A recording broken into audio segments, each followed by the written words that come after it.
All right, so what I'm going to go ahead and do for you guys for your review is basically your review would be either looking through all of your the videos that I posted on your previous quizzes. It would be looking at all of the Zoom session slides that I shared with you guys, those 10 problems that I assigned to you guys in your breakout rooms. That is the review. So and I like that, we've obviously gone over those as a class. So you could look at the slides and do the problem and then check your answers with each of those, okay? What I thought that I would do is I'm going to go ahead and go through the unit tests because ultimately, if you were prepared for the unit exams and you feel better, you understand what you made a mistake on, um, then you should be fine on your final because it's literally just a culmination of your unit exams, okay? Also, make sure you review all of your vocabulary. Remember, again, I'm not looking for book definitions whenever we're doing these. It's just, do you know what a ray looks like? Do you know what an angle bisector is? Basic stuff like that. And it's more so, how does the object look rather than, give me the full definition. So we're going to start with your unit 1 and 2 tests that you had, your first one. And we have a couple of things here. First of all, we need to find the length of xy. So we need to use the distance formula. So you need to have the distance formula memorized, which is, it doesn't matter if you put the x's or y's first. But basically that equation, right? And I have 2 points here, x1, y1. This one could be x2, y2. And I'm basically just going to go ahead and plug it in. So my y2 is 2 minus my y1, which is a -3. My x2 is -1 minus my x1, which is 2. And then just be very careful with your math on these, okay? Double negative is going to make a positive, so that's 2 plus 3 here. And over here, it looks like we'd have a -1 and a -2, so that's going to be a -3. And then 2 plus 3 is 5, so we got 5 squared plus -3 squared. So then it looks like I would have 25 plus 9.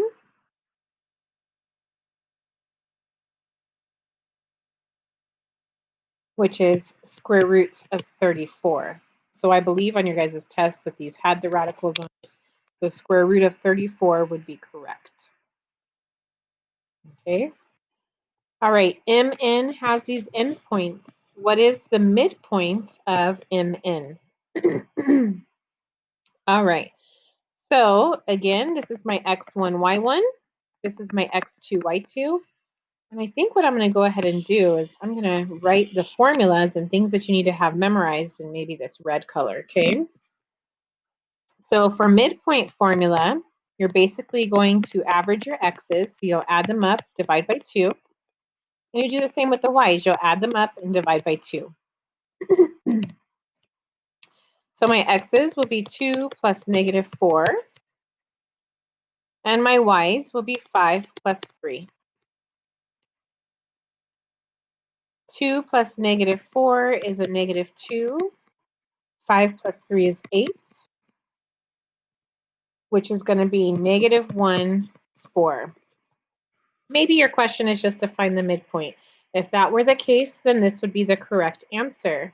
However, for this question, it's saying what quadrant does the midpoint fall in? So let me go ahead and plot that point. This is -1, this is +4. So it would be somewhere here. And when we're talking about quadrants, that's 1, 2, 3, and 4. So it would fall in quadrant 2. Oops, I was only meant to write the formula in red, sorry. What is the figure shown below? I'm kind of, when I did this unit, I think that I made the quiz first. So it's not going to be full for this question, but let me go ahead. It is important for you to know what all of these items look like. So a line is something like this, okay? A line segment is a piece of the line where it ends with two endpoints. An array has one endpoint and goes on forever. Okay. The next question is use a protractor to find the measurement. Remember, on these questions, we obviously don't have a protractor, so there's really only one question that's even close to the answer. And in this case, this is my 0. If it's straight up, that's 90 degrees, right? And I know that it's going to be A, 23 degrees, because that's the only one that's even close to that. Number 5, what is the transformation described by the following notation? So remember with this one, I'm going to look at my item here and I'm going to ask myself, the number 3 is affecting the X, and the X axis goes left and right. So right off the bat, I know that it can't be B because the X axis, the Y doesn't have any number added onto it, right? Now, -3 is to the left or to the right of the origin? Well, if I think of 0 here, -3 is to the left. So this means we're going to shift it to the left 3 units. So A was the correct answer. Again, make sure you know all of these definitions. I'll go over them with you really quickly. A linear pair is angles. It could be more than one, but a pair usually is just 2 angles together. But they add up to 180. They make a line. Vertical angles, you're going to see an X, okay? And vertical angles, the ones across from each other, are congruent. And an obtuse angle is something that is greater than 90 degrees and less than 180. So an obtuse angle is going to be something like that, like 130 degrees, for example. So to answer this particular question, even though you need to know all of these definitions, what are 2 angles whose sum is 180? That's a linear pair. Okay, number 7, make sure you know how to name your angles. See, I don't have the multiple choice answers here, but we'll go through it, okay? So for angle 3, we could label this a couple of ways. We could label it as angle, let's say I start up here, OQP. I could also label it going the reverse and starting with P. So PQO would also be correct. And I don't want to say angle Q because angle Q could be actually any of these angles. So for number 7, this would be the correct answer. Okay, number 8, also important. Given a congruency statement, which side is congruent to EF? So EF happens to be the last 2 letters. So looking at the first triangle, the last 2 letters is BC, right? So just line it up. E and F are the last 2 letters, so the last 2 letters in the first statement is going to be B and C as well. Number 9 is another mapping question. So they're giving us a point, 8, -3, and we are supposed to, this is my x, y, and we are going to map it to -y, x. So in my new point here, my x is 8, and my y is -3, but I have a negative in front of that. So if I reduce this, my solution, the double negative would be a positive, and I would have 3/8 as my solution here. What is a portion of a line that starts at a point, the endpoint, and continues forever in one direction? Let's make sure we know all of these because we need to know all of them for the test. A point is simply just a dot, right? Point A. A line segment is something like this, A and B.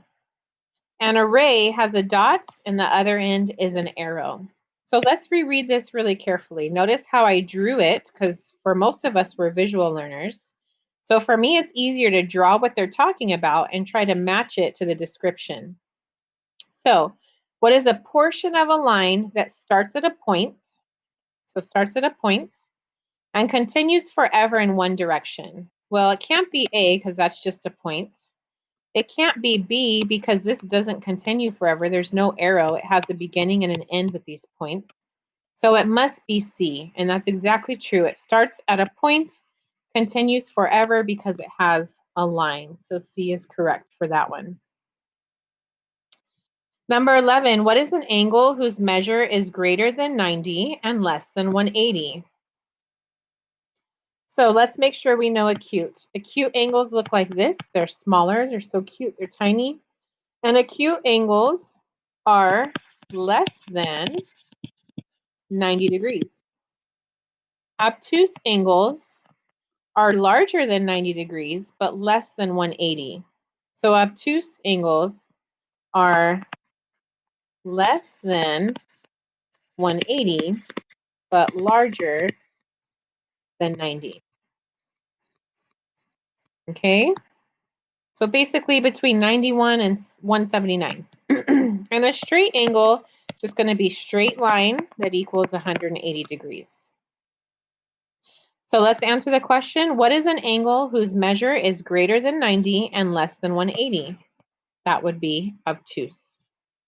Again, if you are more of a picture person, draw the picture first, then go back and reread the words and see which one matches your drawing. Okay, what type of transformation is not a rigid motion? A rigid motion means that the triangle or shape that you're talking about, it can be reflected like this, and it maintains the exact same shape. It's simply just reflected or moved around. It could just be shifted like 5 units to the right. And a dilation, however, is like if we're putting this on a copy machine and we say we want to make it 50 times larger. When I put it on the copy machine, it's the same type of probability, the proportion's the same, but the triangle shape changes because it's going to be much larger. So which type of transformation is not a rigid motion? A dilation, because a rigid motion stays same shape. So you can flip it, you can turn it, you can reflect it, you can translate it. All of those are okay as long as the triangle or whatever shape it is maintains the exact same measurement. Okay, number 13, and I may have more questions here than were on your test, but here we go. For this one, we are asked, what is the measurement of angle 1 and 2? Angle 1 is 2x, angle 2 is x, and this is a straight line AB. So I know that 2x plus x equals 180, and that's because they are supplementary angles or they're linear pair, which kind of mean the same thing. And then I'm just going to go ahead and solve. I'm going to divide by 3 on both sides, and I'm going to get 60. I'm going to reread my question. I don't know why that moved, sorry. But I'm going to reread my question, and it says, what is the measurement of angle 1 and 2? So the measurement of angle 1 is 2 times x. Well, if x is 60, then I get 120 degrees. So the measurement of angle 1 is 120 degrees. For the measurement of angle 2, that's just x. And we said x is 60. So the measurement of angle 2 is 60 degrees. And if you did your math correctly, then you can always check this solution because they should add up to 180 degrees since they are a linear pair. And sure enough, they do. Moving on to number 14. For the figure, measurement of JKL is 54. So the entire measurement here is 54 degrees. Which theorem or postulate can be used to find MKL? Well, the theorem that's going to be used is the angle addition theorem. You're not going to be asked what theorem you can use. However, you may be asked to solve for x on your final. So I'm going to go ahead and finish this problem. Even though it's not asking me to solve for x, I'm going to go through the steps so you have some practice at it, okay? So if I know that the whole angle is 54 degrees, then I'm going to take the two angle measures that they give me, I'm going to add them up, and I'm going to set them equal to 54 degrees. I'm going to combine like terms, solve for x by subtracting 18 on both sides,